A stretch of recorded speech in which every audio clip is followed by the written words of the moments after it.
यहाँ पर उपस्थित मेरे सभी सगे भाई बहन, तालियां बजनी चाहिए थी। अगर मैं सगे भाई बहन बोल रहा हूं तो तालियां बजनी चाहिए थी। अच्छा, मैं सगे इसलिए बोल रहा हूं कि हमारी भारत माता है और भारत माता के हम सभी बेटे। अगर माँ के बेटे कहीं दूसरे हो सकते हैं क्या?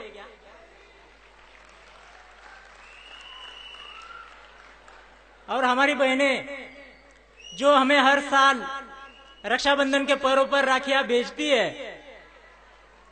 और राखियों को हम कभी भूलते नहीं है, उनके लिए मैं दो पंक्तियां कहना चाहता हूं।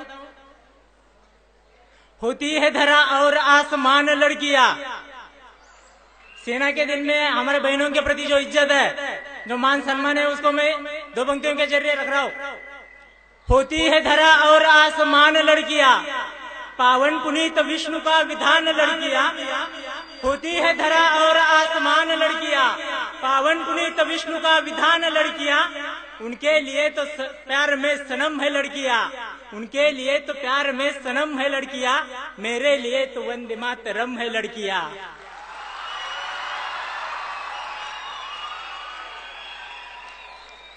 आपकी तालियां इसी तरह से बजती रहेगी जब तक मैं खड़ा हूं। हमारे भारतीय सेना का, मैं मेरे भारतीय सेना का नहीं बोल रहा हूं, हमारे भारतीय सेना का कुछ गौरवशाली इतिहास है। चाहे वो प्रथम विश्व युद्ध हो, द्वितीय विश्व युद्ध हो, 1965 की लड़ाई हो, 1971 में पाकिस्तान से बांग्लादेश को अलग करना हो, या 1999 में कारगिल से पठानों को धकेलना हो, और जम्मू कश्मीर में जिस टाइम जम्मू कश्मीर वो काबिलियत से छुड़ाना हो, इस टाइम हमने सेना ने जो काबिलियत दिखाई है वो काबिलियत तारीफ है। लेकिन फिर भी कुछ मंत्रियों का इस सेना के ऊपर भरोसा नहीं होता। 2 साल पहले की बात है, जब लाल चौक में तिरंगा फहराने की बात आ गई, तब हमारे पंतप्रधान मनमोहन जी इस असमंजस में थे कि तिरंगा लहरा या नहीं लहरा है। उनके लिए मैं 2 पंक्तियां लिखी, सुनना। लाल चौक है अभिन्न अंग मेरे देश का, तो देश की पवित्र भूमि कौन छीन पाएगा।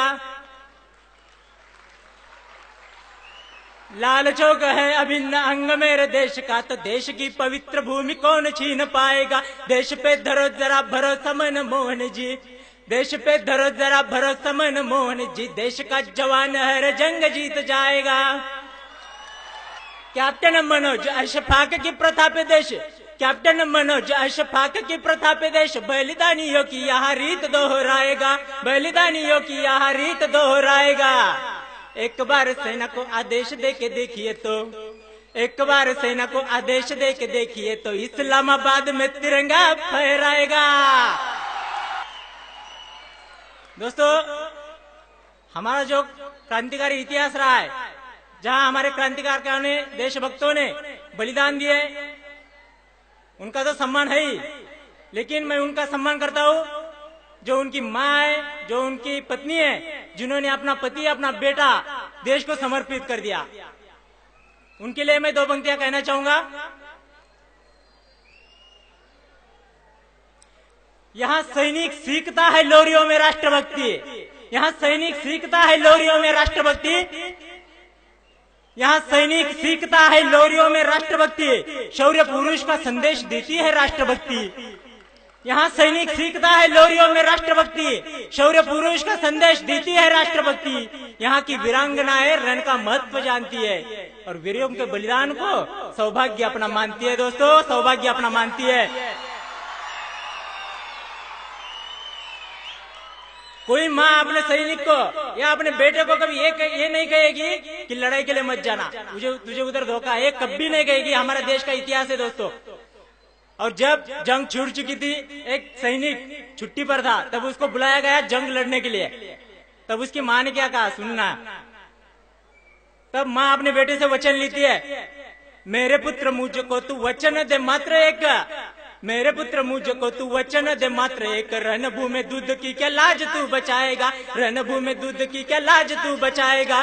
तेरे वंशजों ने जो लिखा है पुण्य इतिहास, तेरे वंशजों ने जो लिखा है पुण्य इतिहास, इतिहास लाड़े लेके तू भी दोहराएगा, इतिहास लाड़े लेके तू भी दोहराएगा। तब बेटा जवाब देता है अपनी माँ से, तब बेटा जवाब देता है अपनी माँ से। अगर बेटे का जवाब सुन के आपका सीना चौड़ा हो जाए तो मुझे महसूस होना चाहिए अभी इस पंडाल में अभी तक जो तालियां नहीं बजी वो अब तालियां भी इधर बजनी चाहिए। और मैं कैमरा वालों को निवेदन करता हूँ, कैमरा वालों को निवेदन करता हूँ, ये तालियों को कैमरे में कैद करना, ये बच्चों के गुस्से को कैमरे में कैद करना। तब बेटा जवाब देती अपनी माँ से, बोटी बोटी कट जाओ इंच इंच बट जाओ, बोटी बोटी कट जाओ इंच इंच बट जाओ, इंच इंच बट जाओ बोटी बोटी कट जाओ। लाडला ना पूरखों की नाक को कटाएगा, लाडला ना पूरखों की नाक को कटाएगा। दोस्तों तालियां तो आपने फिर भी पहले ही बजा दी, अब पूरा सुनो। बोटी बोटी कट जाओ इंच इंच बट जाओ, इंच इंच बट जाओ बोटी बोटी कट जाओ। लाडला ना पूरखों की नाक को कटाएगा, लाडला ना पूरखों की नाक को कटाएगा। या तो मैं तिरंगे में लपेट कर आऊंगा माँ, या तो मैं तिरंगे में लपेट कर आऊंगा माँ, या तो ये तिरंगा सीमा पार सहराएगा।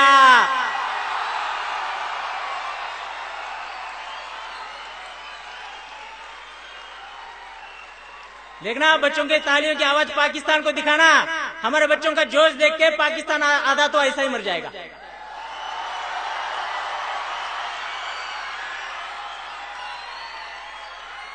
दोस्तों मैं एक सैनिक हूं और सेना की अपने देश की सरहद को मैं अच्छी तरह जानता हूं। जो दुश्मन बार बार आतंक का उल्लंघन करता है, सीज फायर का उल्लंघन करता है, आप लोग सोच रहे होंगे कि आखिर ये क्यों जा रहा है, ये ऊपर की लेवल की बात होती है। लेकिन पाकिस्तान ने समझना चाहिए, वो बार बार उल्लंघन करते होंगे, हम चुप बैठे हैं, हम चुप इसलिए बैठे हैं, आप ये मत समझना कि ये अहिंसक है। हम अहिंसक इसलिए है कि मानव की हित के लिए हम अहिंसक है। हम अहिंसक हो सकते हैं लेकिन नपुंसक कभी नहीं हो सकते दोस्तों। तब मैंने एक गीत लिखा है, मेरा दिल का दर्द लिखा है। अगर मेरे दिल का दर्द आपके दिल का दर्द है तो मुझे महसूस होना चाहिए दोस्तों, तालियों के जरिए महसूस होना चाहिए, ठीक है। अमरनाथ गोधरा हो या हो राम की धरा, अमरनाथ गोधरा हो या हो राम की धरा, इस धरा पे उग्रवाद से कदम नहीं डरा। लोकतंत्र का भवन संसद पे हमला, लोकतंत्र का भवन लहू से जिस समय सना, यूं लगा झुकाओ शीश जो सदा रहा तना, यूं लगा झुकाओ शीश जो सदा रहा तना। मुझे एक ने पूछा ये अफजल गुरु को फांसी देने के लिए 13 साल क्यों लगा। मैंने कहा, वो बोल रहा है फांसी 1 साल में नहीं दी जा सकती थी। अगर आतंकवादी है, हमारे जवानों को मारा है, संसद पे हमला किया है, तो उसको 1 साल में फांसी नहीं दी जा सकती थी।